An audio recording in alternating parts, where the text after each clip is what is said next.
And we are back. So it's nearly winter over here. I pulled out the fatty and going to make a slight change on it. Right now, it has a KS LEV Integra dropper post, 150 in length. Good dropper post. Actually, this particular post was my first dropper ever. I bought it, I want to say 2015, somewhere around there, 2014. And it's been great. Servicing it isn't as simple as modern dropper posts, that's for sure. The inner cable connection to it sucks. The new solutions are just way better, like the OneUps have basically.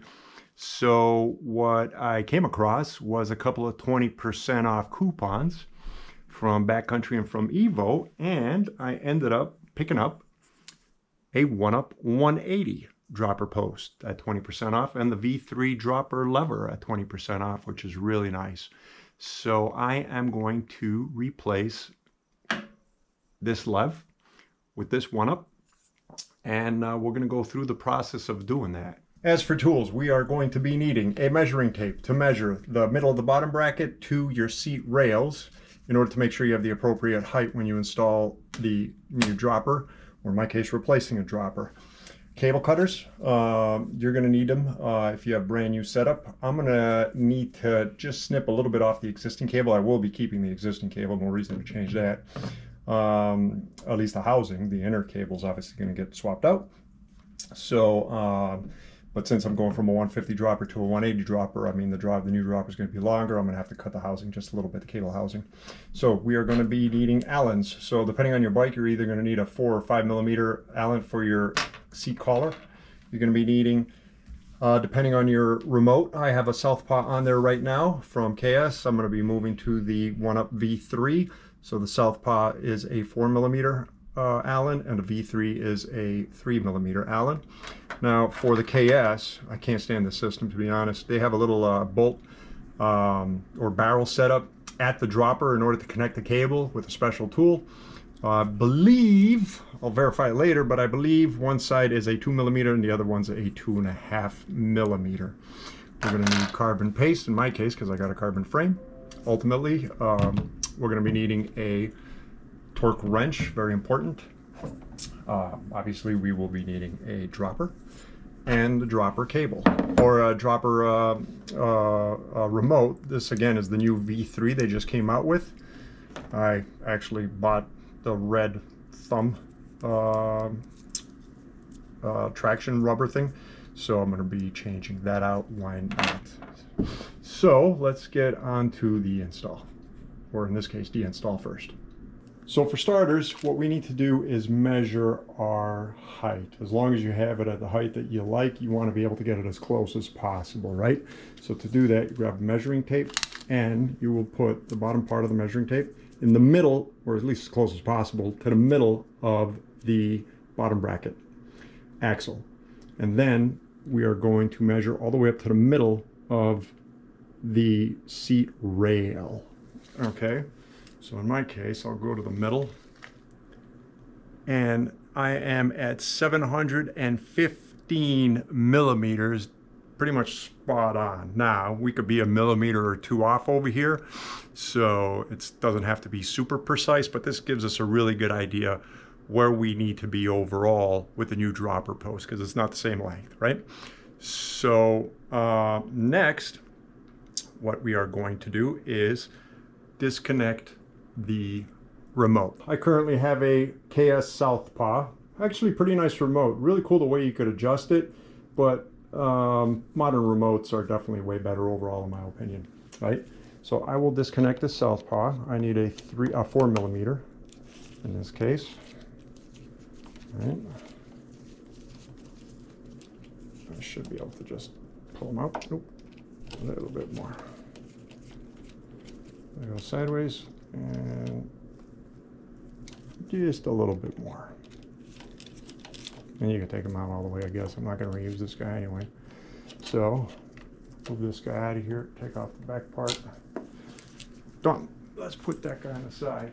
Now, Trek Farleys suck when it comes to installing droppers.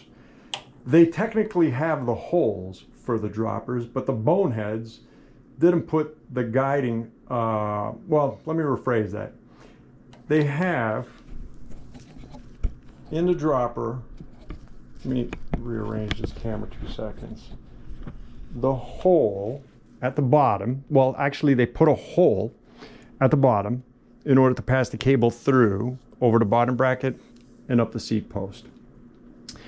But they don't sell actual plugs for this hole with a hole for a dropper cable, for a dropper cable in general. You literally have to buy the plug and drill your own hole, which I did. Now, they have cable guides, one for the rear brake on one side and one for a dropper, but there is no hole at the top of the bike. So essentially, again, let me move this guy around. You got to go from the remote around the opposite side of the bike, curve the cable in underneath the top tube, and then attach it to the guides, and then put it into the hole that you have to drill, by the way. And I highly recommend, if you do this, drilling the hole on an angle in order to be able to pass the cable through. And I drilled that hole with such small tolerances, it's actually a pain in the butt moving it in and out. I don't ride this bike as much, so I don't have to service my droppers as much. But I hate servicing the Integra LEV, the LEV Integra droppers, or KS LEV Integras, yeah. They're great droppers. I just prefer OneUp servicing way better than those, hence why I'm changing it. Plus I'm getting a little bit more drop out of it too. So yeah, so what I need to do now is basically I'm gonna have to undo all my tie wraps, which is such a pain in the butt, and then we will undo the collar and start removing the existing dropper. Okay, I undid my tie wraps. Now I'm gonna undo the seat collar. In my case, it's a 5mm. Your bike might be a 4mm. Chances are it's going to be one of those two. Okay. And that guy just fell in. That means we are loose enough. So, now, the pain in the butt part. Again, this is such tight tolerances. For me, it's a bit of a pain in the butt. But I'm not replacing the cable. I am keeping the cable. I'm just going to shorten the cable a little bit. All right, so unlike OneUps and most modern dropper posts, the KS, you adjust the length of the inner cable at the dropper itself. There's a special tool you have to put in here in order to lock down this barrel and lock the cable onto the dropper, essentially, right? It's an old design. It's a dumb design. I'm glad most other companies have moved away from that design. It's so much easier having the head of the cable plug into the dropper and then pulling it with your hand at the remote and setting it up over there, right? So we are going to need, in order to remove this, was I right or was I wrong? Okay, that's definitely right on this side. We need a 2mm, and did I pull out 2.5? And a 2.5mm. Nope, it's a 3mm. So, I was wrong before. I thought it was a 2 and a 2.5. It's a 2mm and a 3mm. Okay, go to the wrong side. All right, I think I'm going to be able to do it by hand. Probably, maybe. Nope. I'm going to need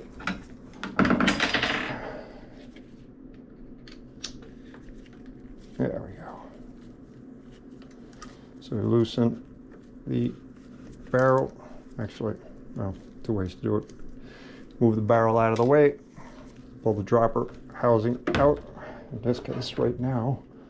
Come on. Stupid thing. It's jammed in there pretty good. The ferrule's actually jammed in there. Okay, pull the ferrule out too. So,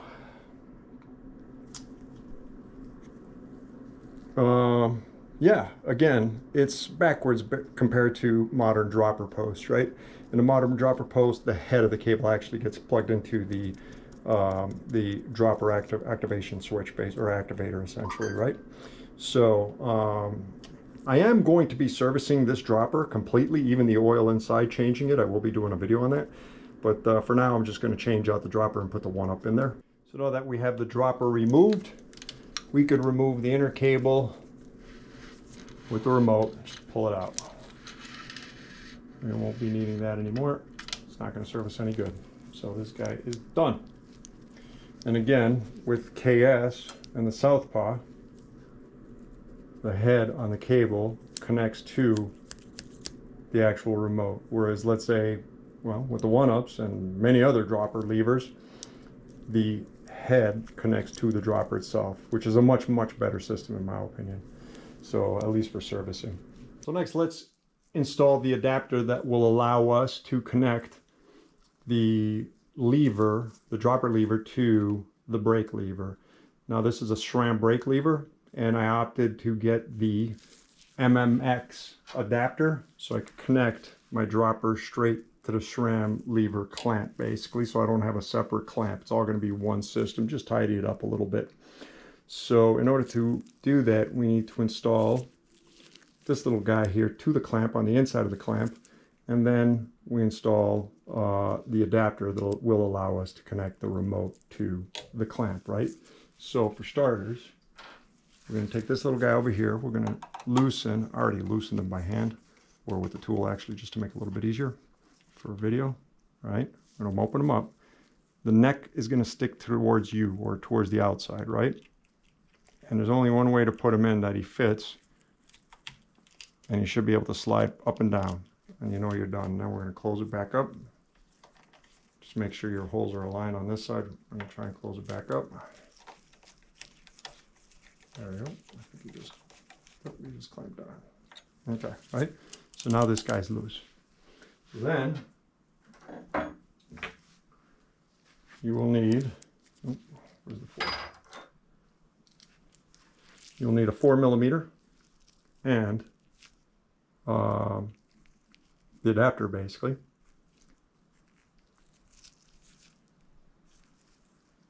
And the way this is going to work, they sort of changed it.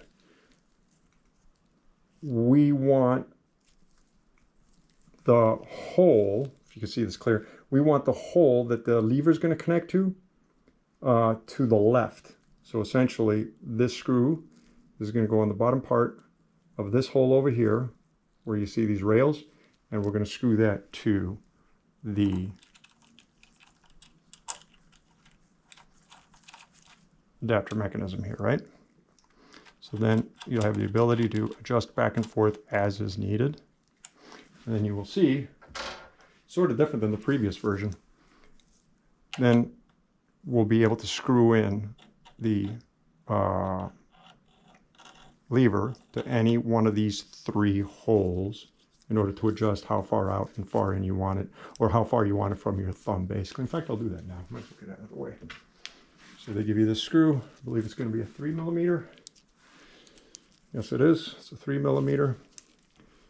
And I'm going to put it in the middle for now, since this is a shorter throw than the other one, is my understanding, to be 2s. And, well, you know, 52 years old and I still can't find the hole. And we are done. Okay, so we got the lever in there for now. Okay, so here I have both droppers next to each other. As you can see, the KS LEV is much shorter overall than the OneUp, right? And that means I'm going to have to cut some of my existing housing. Now, when it comes to installing this from scratch, it's going to be a little bit different. You're going to have to figure it out on the bike itself by first putting the dropper and connecting the housing to the dropper without the inner cable, and then the remaining inner or outer cable. Then the remaining outer cable, you try and figure out to the actual lever how much you need, and you're going to have to clip the remainder, right? So in my case, it's actually going to be pretty easy. All I need to cut off is going to be, I align the base of the seat rails where they sit, right? And essentially we see we have a couple of inches over here. This doesn't have to be perfect. There is a good amount of room for play. So, so in my case, looking at the bottom of, not the bottom of the dropper here, but the bottom of the actuator, to the bottom of the actuator, I have 2 inches. So essentially, I have 2 additional inches that are going into the actual tube, and I need to cut that 2 inches from the dropper, outer dropper cable, or at least the housing. So I will do that next. So as I mentioned, I have a longer dropper. There's going to be more tube inside the actual seat tube, or the seat tube, and I will need to cut off some of this cable in order to not have too much excess in the front of the bike, right? And I said 2 inches. So let's take it from here to here, 2 inches, and let's cut them. Just doesn't have to be totally perfect. And done. So when we cut that off, I'm going to take a little pick and open up the hole, because sometimes when you cut these outer housing cables, the holes inside sort of close up, right? So we're just going to grab a little pick of this side and just put them inside. Stretch them open a little bit. There we go. And now we are good. So then I'm going to put the ferrule back on. Don't leave any slack between the end cap and the cable housing, right? So then we are going to take our new cable, and OneUp will provide you a barrel. And we are going to take the cable, put it inside the hole in the center of the barrel, slide it all the way through until the end. When you get it to the end, as you will see, well, there's some pretty good contrast. You line it, well, it'll even out with the cable barrel itself, right? So then we're going to take our cable, we're going to slip it through. Okay.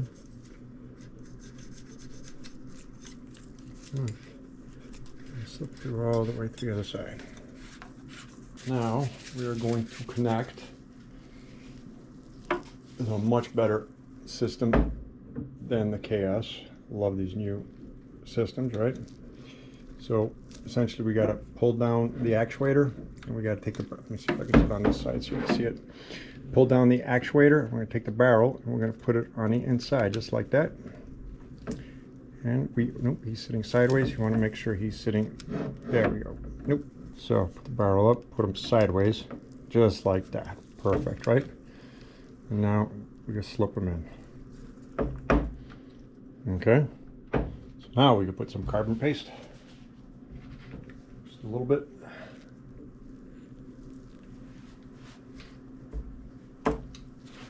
Rub them around. Just like that. Now we will put the seat post in again on these Treks. It's a bit of a pain in the butt, even though they technically have one of the holes. They don't have the hole for the hole, to make it simpler. So make sure the OneUp writing is facing the rear, right here, and the letters are facing the rear, right? So make sure you are inside, and then we're going to feed them down. Fortunately, in my case, I'm going to sort of have to do both at the same. I just took off that piece. Great. Okay, so let's put them in.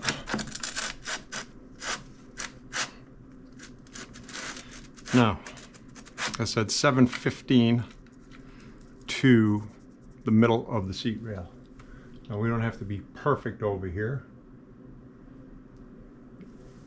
Grab the measuring tape. Put them in the middle of the axle. In my case, 715, he's got to go a little bit lower, about 20 millimeters lower. And let's tighten him for now. Oh, he's loosening mode. Let's tighten him.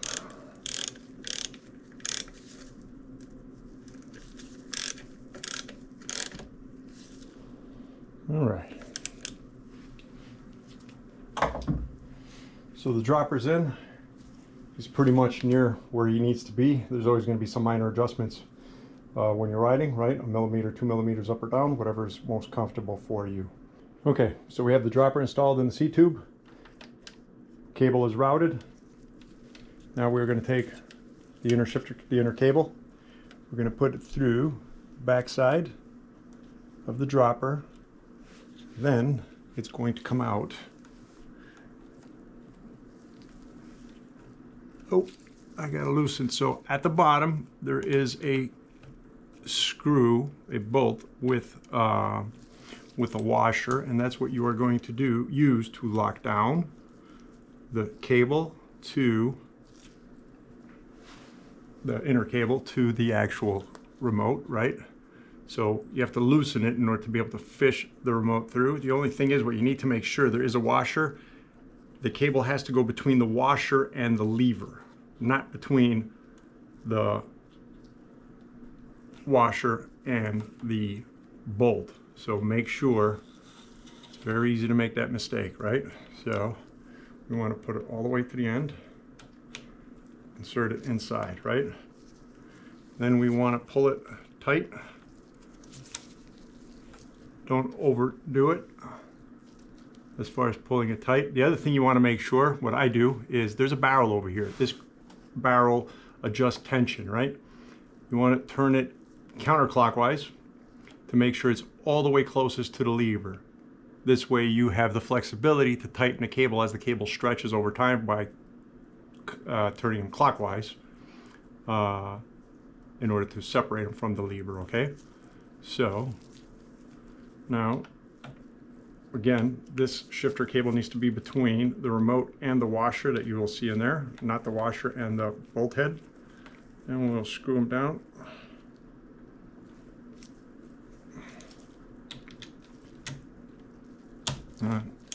Oh, great. So, okay.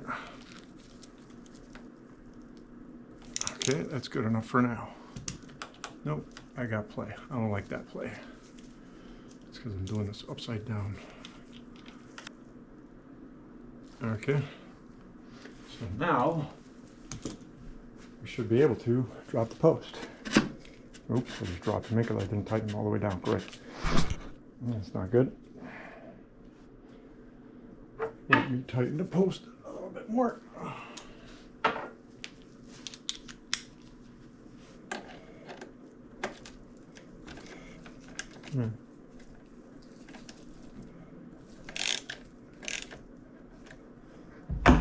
Okay, so I should be able to hit him.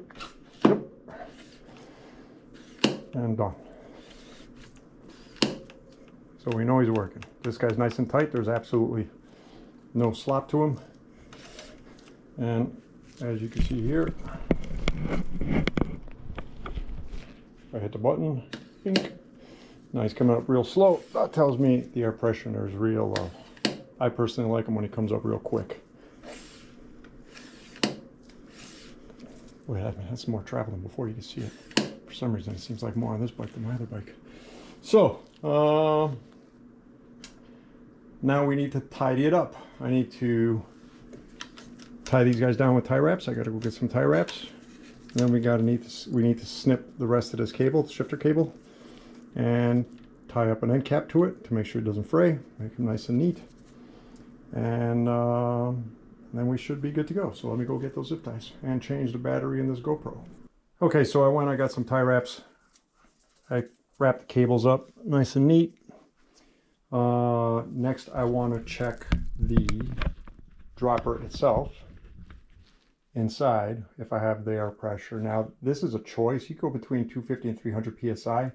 If you like it softer, obviously lower air pressure. I like it fast. I find I have more control to go in between when there's more pressure in there than when there's less pressure in there. Personally, this is all personal preference. There is no right, there is no wrong. Don't let anybody tell you otherwise. All right, so we have to unscrew the air cap. Right, you might need the first time you take it off, they put it on there pretty tight. You might need like a plier just to loosen it up a little bit. And then we're going to grab a shock pump. And we're going to screw the pump in and see how much is in here. Okay. Yep, he is lower than he should be. So he's at 225 right now. So let's say he was at 230 because you lose some air in here, right? So I'm going to pick him up straight to 300. Like I said, I like it.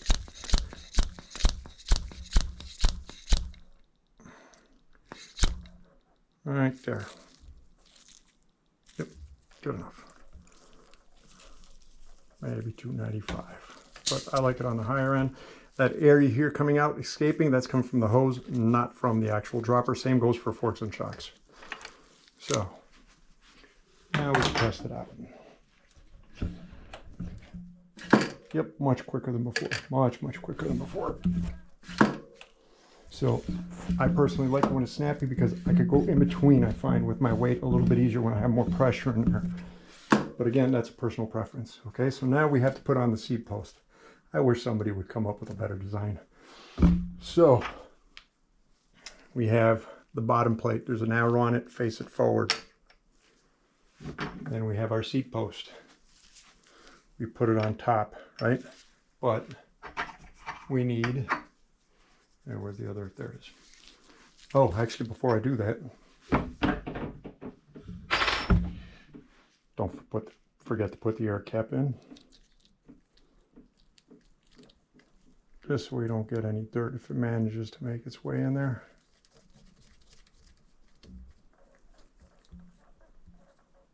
Okay, finger tight. So now, bottom rails, or bottom rail holder. Put it in, again, arrow pointing front. So then we have our seat, right? And we have our top rail holder, right? Arrow, again, pointing front. So we go like that. Okay. So then I already have one of the mounts in here. What I'm going to do is try and slip this mount in. Probably need to loosen him. Oh, there he goes. He's in. Okay. Now for me it's a little bit easier because I have a cutout top. So I can slide this. I lied.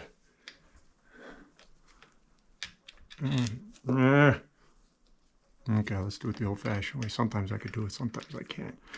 That was dumb on my side. I know I can slip it in from here. There we go. Okay, so we slip the top nut in. So now, it is a little bit easier doing this with seats that have a cutout because I could hold the nut with my finger as I try and screw this guy in. And it is in. All right. Okay. Where is my 5mm? I don't know where my longer one is, but now it's just a question of screwing these in by hand.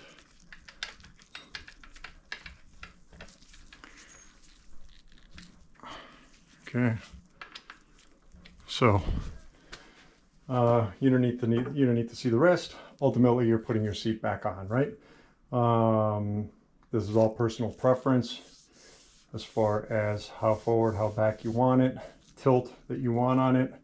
For this is a specialized Roman. If you want to use a level, spirit level, basically don't put it across the whole seat. Put the end part around here, and then the rest in the front doesn't matter, and you could try and figure out whether you're even to the ground or not. So that takes care of the seat. So we got the seat done, we got the air in here, we got the dropper done, cables all routed. The only thing we have left is to trim the remainder of the cable over here. So I noticed while editing the video that one of the clips did not record, and that was the clip that showed the shortening of the shifter cable after everything was installed, right? It came out to here. So basically, when I cut the cable, I don't like cutting it too short, but I don't like cutting it where it extends outside of the actual lever itself, or at least the actuator on the lever, right? So I try and cut it pretty much flush, if not a little bit in, and then crimp on an end cap to it. If you cut it too short, it just makes it harder to grab if anything happens in the future where you need to readjust something, right? You're going to need a plier, and well, that could fray it up, that could cause problems. If you have a good amount left over, you could just grab with your finger and your thumb and readjust something. So hopefully that helps. So I bought a thumb grip, red one, just to match the rest of the bike. Why not, right? I've never changed this out before, so let's see how easy this is. Well, it came off pretty easy. Let's see how easy it is putting in the new one.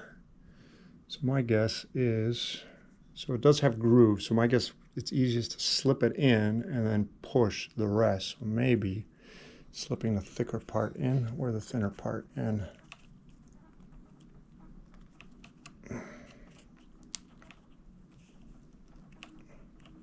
It was easier than I thought it was going to be.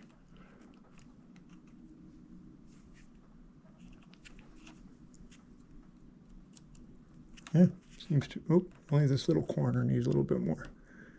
Yep, that's in. Well, that wasn't too bad. So, yeah, I don't know if I like it, but why not? As far as the actual KS dropper here, I'm going to be doing a full service video on this thing next. So not only cleaning and re-greasing, but also changing out the oil inside the damper itself. This one could use it. There is a bit of a leak from what I could tell. It is a little bit soft, although it doesn't squish on its own when you sit on it, so it's still working properly. But I'm going to do a full service on this. Plus I have, once the Iceman is done, there's going to be a whole bunch of parts and pieces from Fox shocks, forks, axis droppers, just a whole bunch of bike parts that I'm going to be working on over the next few months. So videos are going to be coming out regularly again. All right, so hopefully you enjoyed this video. Again, this was replacing a KS LEV Integra video with a OneUp dropper post. Hopefully you learned something. Hopefully it helps you out. If you have any questions, feel free to ask anytime. If you like the video, please click the like button. If you dislike the video, please click the dislike button twice. And looking forward to the next video. Hope you guys have a great day. Take care. Bye.